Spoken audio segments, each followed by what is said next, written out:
Hello everyone. आज का ये वीडियो बहुत ही खास होने वाला है क्योंकि आपका 10वीं का हिंदी का वार्षिक परीक्षा का 2025 का पेपर आ चुका है। जी हाँ दोस्तों, माध्यमिक परीक्षा 2025 का पेपर आ चुका है। अभी आपके पास ज़्यादा पढ़ने का टाइम नहीं है, सो जितने हो सके उतने पेपर सोल्व करें। 80 में से 80 नंबर अगर आपको लाना है तो जितने हो सके उतने पेपर सोल्व करें। यूट्यूब पे देखे पेपर सारे सोल्व करें। माध्यमिक परीक्षा 2025 का यहाँ पे सीरियल नंबर आप लोग देख सकते हैं। यहाँ पे आप लोगों को क्यूआर कोड भी दिख जाएगा। तो ये आपका पूरा पेपर है 2025 का।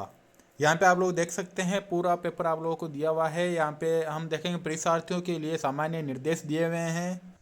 ये निर्देश आपको लोगों को ठीक से समझना है। पहला निर्देश है, परीक्षार्थी सर्वप्रथम अपने प्रश्न पत्र पर नामांकित अंक अनिवार्यतः लिखे, यानी कि रोल नंबर आपको पेपर हाथ में आते ही सबसे पहले लिखने हैं। ठीक है, सभी प्रश्न हल करने अनिवार्य है। प्रत्येक प्रश्न का उत्तर दी गई उत्तर पुस्तिका में ही लिखें। सारे प्रश्न करना आपको अनिवार्य है, एक भी प्रश्न छोड़ना नहीं है। प्रत्येक प्रश्न का उत्तर आपको उत्तर पुस्तिका में ही लिखना है। आपको उत्तर पुस्तिका दी जाएगी। जिन प्रश्नों में आंतरिक खंड है उन सभी का उत्तर एक ही लिखें। ओके, प्रश्न का उत्तर लिखने से पूर्व प्रश्न का क्रमांक अवश्य लिखें।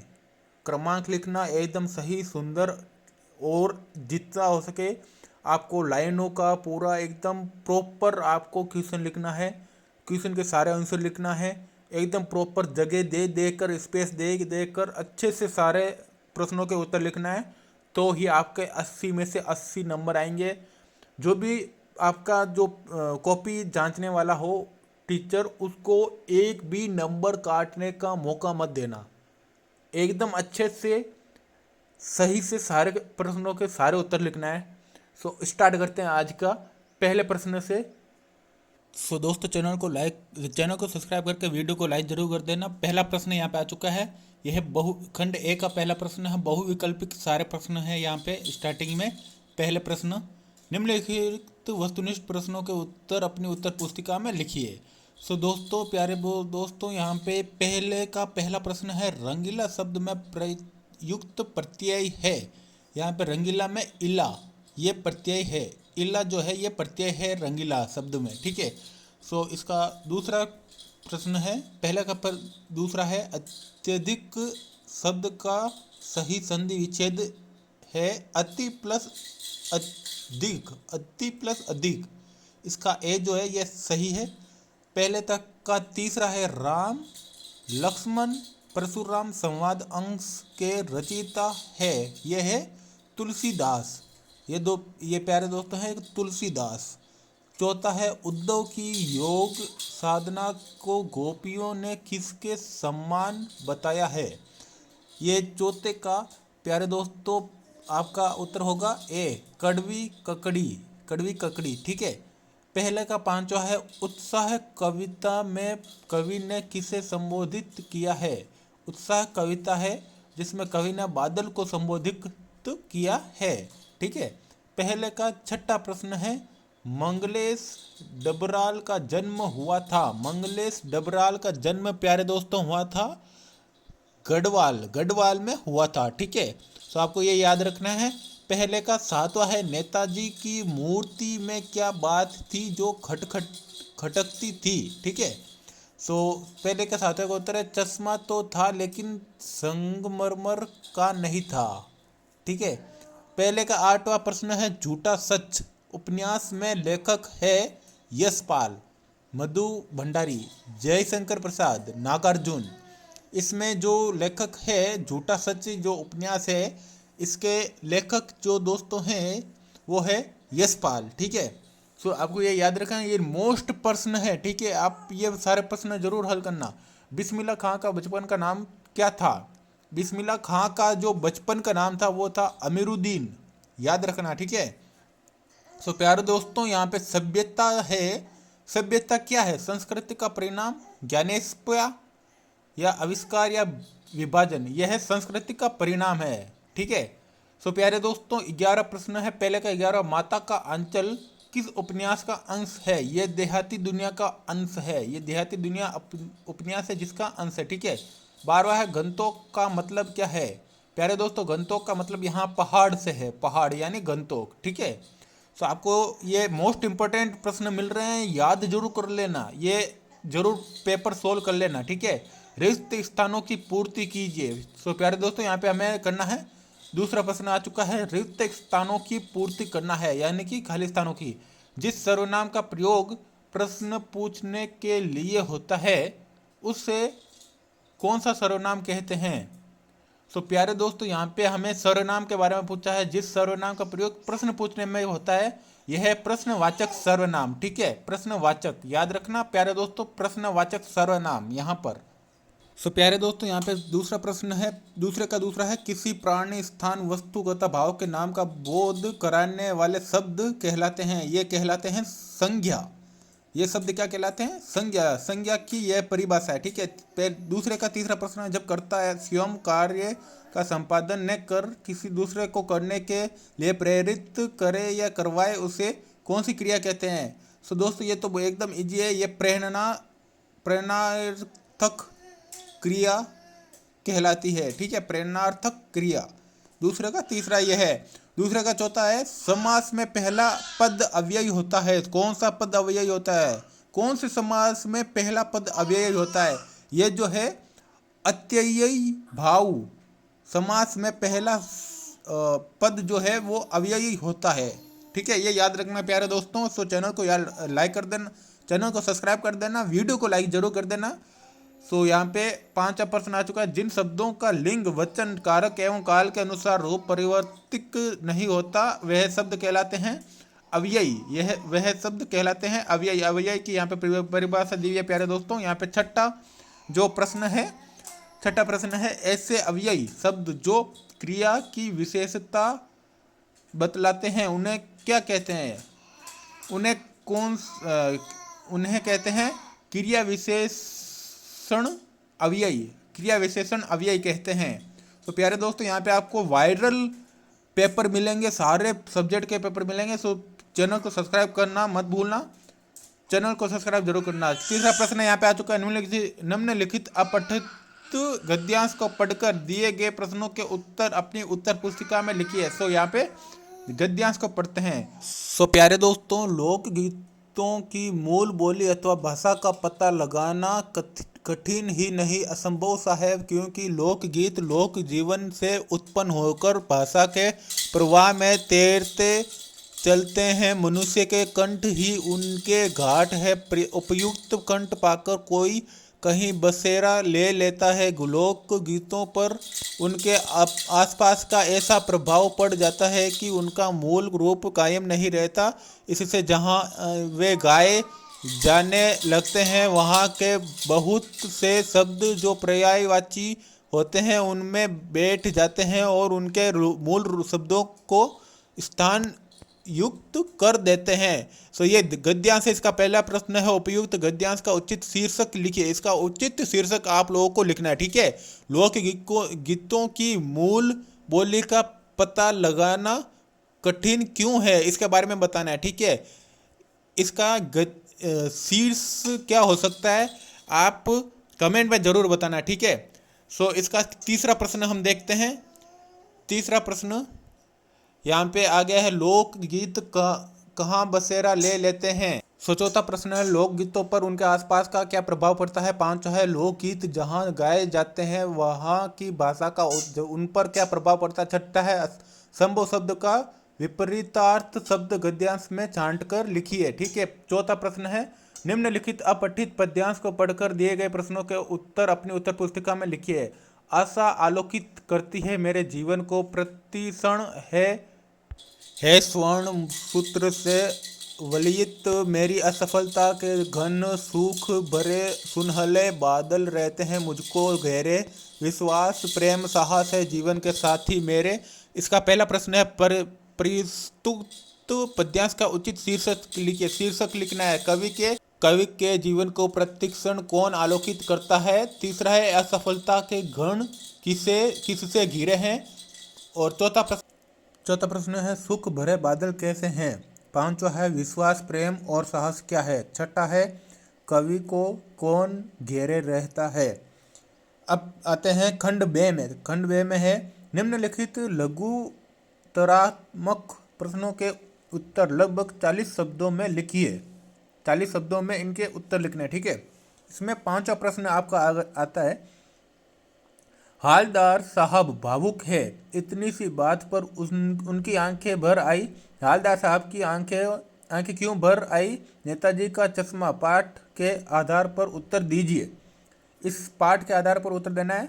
6वां प्रश्न है, लेखिका के पिताजी की सबसे बड़ी दुर्बलता क्या थी? एक कहानी, यह भी पाठ के आधार पर समझाइए। 7वां है प्रश्न, फसल कविता का मूल भाव लिखिए। 8वां प्रश्न है, हरी है राजनीति पड़ी आई, गोपियों ने ऐसा किस आधार पर कहा? पठित गद्यांश के आधार पर समझाइए। 9वां प्रश्न है, लेखिका ने झरने को जीवन की अनंतता का प्रतीक क्यों बताया है? साना साना हाथ जोड़ी पाठ के आधार पर बताइए। 10वां प्रश्न है, भोलानाथ और उसके साथी क्या क्या खेल खेलते थे? माता का आंचल पाठ के आधार पर बताइए। ये सारे 2 नंबर के प्रश्न हैं। 11वां प्रश्न है, आस्तीन का सांप होना मुहावरे का अर्थ बताते हुए वाक्य में प्रयोग कीजिए। ये सारे 2 नंबर के प्रश्न हुए। अब आते हैं खंड 6 में। खंड 6 में है, निम्नलिखित पठित गद्यांश को ध्यानपूर्वक पढ़कर पूछे गए प्रश्नों के उत्तर अपनी उत्तर पुस्तिका में लिखिए। ये गद्यांश है। खाली बैठे कल्पना करते रहने की पुरानी आदत है। नवाब साहब की असुविधा और संकोच के कारण का अनुमान करने लगे। संभव है नवाब साहब के बिल्कुल अकेले यात्रा कर सकने के अनुमान में किफ़ायत के विचार से 2nd क्लास का टिकट खरीद लिया हो और अब गवारा ने हो कि शहर का कोई सफ़ेद पोस उन्हें मंझले दर्जे में सफ़र करता देखे। अकेले सफ़र का वक्त काटने के लिए खीरे खरीदे होंगे और अब किसी सफ़ेद पोस के सामने खीरा कैसे खाएं? इसका पहला प्रश्न है इस गद्यांश का, लेखक की क्या आदत थी? दूसरा प्रश्न है, गाड़ी में बैठकर लेखक क्या अनुमान करने लगे? तीसरा प्रश्न है, नवाब साहब ने 2nd क्लास का टिकट क्यों खरीदा होगा? चौथा प्रश्न है, नवाब साहब को क्या गवारा ने था? ये 4 प्रश्न है, 1-1 नंबर के प्रश्न है। ये 4 नंबर का गद्यांश है, ठीक है। अथवा में है, शायद गिरती आर्थिक स्थिति ने ही उनके व्यक्तित्व के सारे सकारात्मक पहलुओं को निचोड़ना शुरू कर दिया। सिकुड़ती आर्थिक स्थिति के कारण और अधिक विस्फारित उनका उन्हें इस बात तक की अनुमति नहीं देता कि वे कम से कम अपने बच्चों को तो अपनी आर्थिक विवशताओं का भागीदार बनाए। नवाबी आदतें, अधूरी महत्वाकांक्षाएं, हमेशा शीर्ष पर रहने के बाद हाशिए पर सरकते चले जाने की यातना क्रोध बनकर हमेशा माँ को केंपाती थरथराती रहती थी।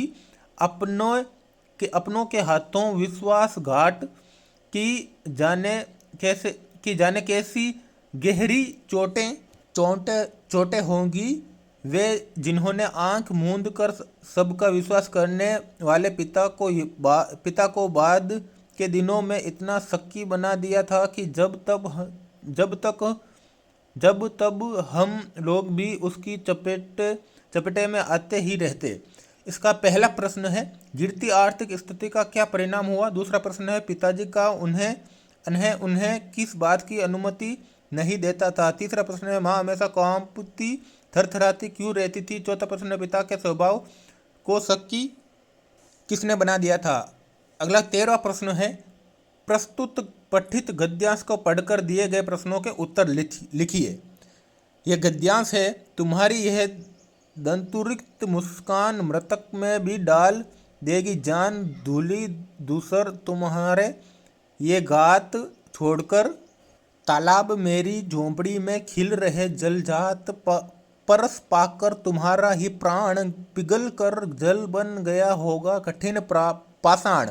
इसमें पहला प्रश्न है, मृतक में भी कौन जान डाल देती है बालक का? दूसरा प्रश्न है, बालक का धूली दूसर गात कैसा लग रहा है? तीसरा प्रश्न है कठिन पाषाण जल कब बन गया? चौथा प्रश्न है उपयुक्त पद्यांश में किसका चित्रण किया गया है? इसके बाद आते हैं हम अथवा वाले गद्यांश में। अथवा वाला गद्यांश है तार सप्तक में जब बैठने लगता है अब उसका गला, प्रेरणा साथ छोड़ती हुई उत्साह अस्त होता हुआ, आवाज से राख जैसा कुछ गिरता हुआ, तभी कुछ मुख्य गायक को ढांढस बेधाता कहीं से चला आता है। संगतकार का स्वर कभी कभी वह यूं ही दे देता है उसका साथ, यह बताने के लिए कि वह अकेला नहीं है। इसका पहला प्रश्न है तार सप्तक में जाने पर क्या होता है? मुख्य गायक को ढांढस कौन बंधाता है? ये दूसरा प्रश्न है। तीसरा प्रश्न है गायक का उत्साह कब अस्त होने लगता है? चौथा प्रश्न है संगतकार मुख्य गायक का साथ क्यों देता है? अगला 14वां प्रश्न है जीवन के आरंभिक दिनों में बिस्मिल्लाह खां को संगीत के प्रति आसक्ति कहाँ से मिली? इसकी उत्तर सीमा है 50 से 60 शब्द। इसका उत्तर आपको देना है 50 से 60 शब्द के अंदर। अथवा वाला प्रश्न है सभ्यता और संस्कृति में क्या भेद है? संस्कृति पाठ के आधार पर बताइए। इसको इन दोनों में से कोई एक क्वेश्चन का आंसर देना है आपको 50 से 60 शब्दों में। 15वां प्रश्न है शिव धनुष के टूटने पर परशुराम की राम के प्रति क्या प्रतिक्रिया हुई? पाठ के आधार पर अपने शब्दों में लिखिए। इसकी इस उत्तर सीमा भी 50 से 60 शब्द में है। अथवा में प्रश्न है उत्साह कविता का मूल भाव लिखिए। इसका भी उत्तर सीमा है 50 से 60 शब्द के बीच में ही आपको लिखना है। इसका सिंपली एक पैराग्राफ के रूप में लिखना है। इनका उत्तर दो अथवा में दिए हुए हैं, इनमें से कोई एक क्वेश्चन आपको लिखना है, ठीक है। 16वां है सूर्यकांत त्रिपाठी, खंड दे का है। सूर्यकांत त्रिपाठी निराला के कर्तृत्व एवं व्यक्तित्व के बारे में लिखिए। अथवा में है मन्नू भंडारी के व्यक्तित्व और कर्तृत्व के बारे में लिखिए। 17वां प्रश्न है पिताजी केशवनाथ को भोलानाथ कहकर क्यों पुकारा करते थे? माता का आंचल पाठ के आधार पर बताइए। अथवा में है मैं क्यों लिखता हूँ, पाठ के आधार पर बताइए कि लेखक ने इस प्रश्न का क्या उत्तर दिया है। 18 प्रश्न है निम्नलिखित विषयों में से किसी एक विषय पर लगभग 300 शब्दों में निबंध लिखिए। बेरोजगारी एक समस्या, इस पर प्रस्तावना। बेरोजगारी क्या है? बेरोजगारी के प्रमुख कारण व समस्याएं, बेरोजगारी दूर करने के उपाय और उपसंहार। लास्ट में उपसंहार लिखना जरूरी होता है, ठीक है। इसका दूसरा है मेरा आदर्श व्यक्तित्व। प्रस्तावना आदर्श व्यक्ति का परिचय, आदर्श होने के कारण व्यक्तित्व का मेरा जीवन पर प्रभाव और उपसंहार। तीसरा है कंप्यूटर का महत्व, ठीक है। तो कंप्यूटर के महत्व में हम देखते हैं प्रस्तावना कंप्यूटर का परिचय, दैनिक जीवन में कंप्यूटर की उपयोगिता, कंप्यूटर के बिना जीवन की कल्पना और उपसंहार। चौथा है राष्ट्रीय निर्माण में विद्यार्थियों का योगदान। प्रस्तावना विद्यार्थी जीवन और राष्ट्रीय प्रेम, राष्ट्रीय निर्माण में विद्यार्थियों की भूमिका, राष्ट्रीय विकास हेतु प्रयास और उपसंहार, ठीक है। और अब बढ़ते हैं अगले प्रश्न की ओर। अगला प्रश्न है 19वां स्वयं को राजकीय उच्च माध्यमिक विद्यालय किशनगंज का छात्र सौरभ मानते हुए अपने विद्यालय के प्रधानाचार्य से कैरियर सप्ताह मनाए जाने हेतु प्रार्थना पत्र लिखिए। अथवा में आपको लिखना है स्वयं को कुंभलगढ़ निवासी राकेश मानते हुए राजकोट निवासी अपने मित्र प्रताप को समय की पाबंदी का महत्व बताते हुए पत्र लिखिए। यहाँ पे आपको पत्र लिखना है 19वें प्रश्न में। 20वें प्रश्न में आते हैं विद्यालय के समाजोपयोगी शिविर में मिट्टी से बनाए गए वस्तुओं की प्रदर्शनी देखने के लिए आने हेतु एक विज्ञापन लिखिए। अथवा में आपको लिखना है महिला गृह उद्योग समूह द्वारा निर्मित जूट के सामान की बिक्री हेतु एक विज्ञापन लिखिए, ठीक है। तो ये सारे थे आज के आपके हिंदी के पेपर 2025 का हिंदी का पेपर है। 80 में से 80 नंबर आपके तभी आएंगे जब आप इस पेपर के सारे प्रश्न को उत्तर एकदम सही व्यवस्थित तरीके से और एकदम स्पेस बाय स्पेस छोड़ के करोगे, ठीक है। और आप सबको all the best. Thank you for watching this video.